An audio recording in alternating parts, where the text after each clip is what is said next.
एक समय की बात है, एक गांव में एक सेठ सेठानी रहते थे। वह बहुत धार्मिक प्रवृत्ति के थे। वह दोनों गणेश भगवान के अनन्य भक्त और जरूरतमंदों की सेवा में हमेशा तत्पर रहते थे। उनका बहुत बद्धा परिवार था, परंतु उनके कोई संतान न थी। सारा परिवार उनसे बहुत प्यार करता था, पर कभी कभी कानाफूसी भी करते रहते थे कि सेठानी बांझ है।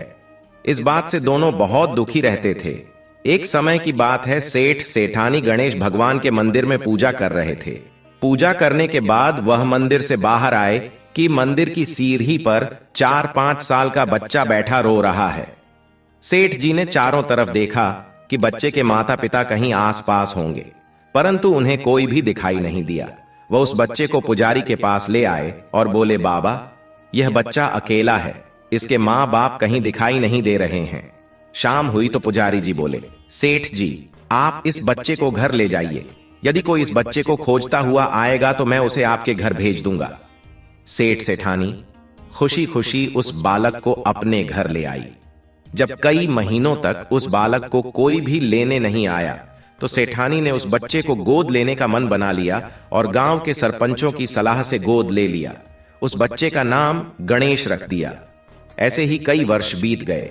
एक दिन एक ठग पति पत्नी उस गांव में आए और गणेश भगवान के मंदिर के सीढ़ियों पर जा बैठे।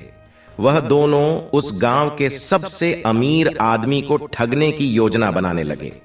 तभी पुजारी जी उन्हें सीढ़ियों पर बैठा देखा तो पूछा, क्यों भैया, यहां किस कार्य से बैठे हो? उन दोनों ने कोई जवाब नहीं दिया। तब पुजारी जी ने कहा कि आपका बच्चा खो गया था क्या?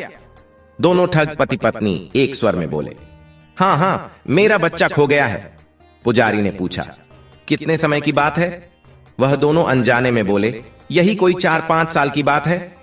पुजारी जी बोले, उदास मत होइए, यहीं इस गांव में एक सेठ के घर में बच्चा है, वही ठाट बाट से पल रहा है।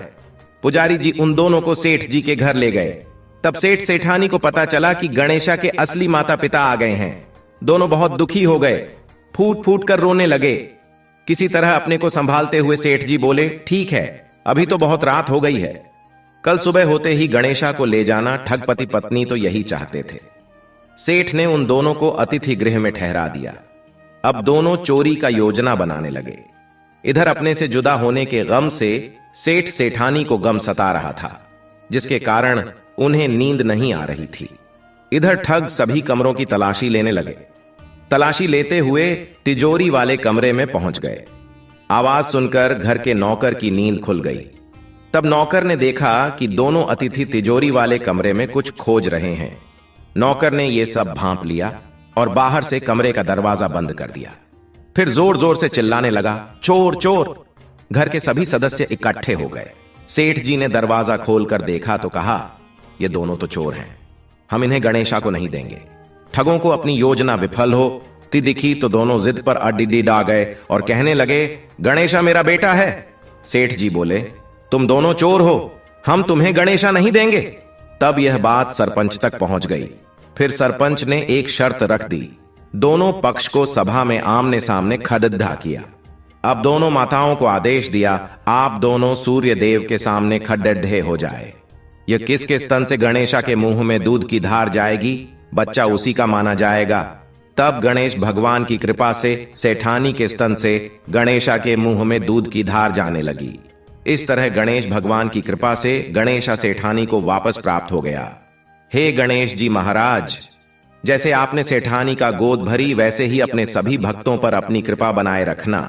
कहानी अधूरी हो तो पूरी करना, पूरी हो तो मान रखना, सबके व्रत को पूर्ण करना। प्रेम से बोलो गणेश भगवान की जय हो।